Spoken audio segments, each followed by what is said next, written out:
আসসালামু আলাইকুম। কি অবস্থা ভাই? ভালো আছেন সবাই? ভাই আমি মালয়েশিয়া থেকে বলছি। তে যারা যারা 25 সালে কলিংয়ে যারা আসতে চাইতেছেন তারা কখনোই ভুলে মালয়েশিয়া আসবেন না। মালয়েশিয়ার অবস্থা খুবই খারাপ, ভয়াবহ। কাজ কাম নাই, ঠিক আছে? আপনারা কখনোই দালালের চক্করে পড়ে আইসেন না। আপনারে দালালে বলবো 1700 টাকা বেসিক বেতন, কিন্তু দেখবেন ওটি নাই। আবার সপ্তাহে দেখবেন 5 দিন 3 দিন কাজ করবেন।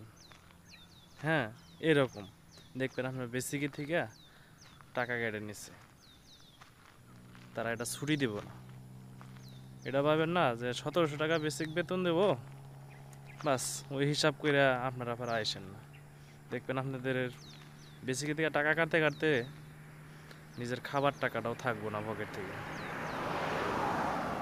সবাই একটু সতর্কভাবে মালয়েশিয়া আইসেন। হ্যাঁ, যাক, ভালো থাকেন।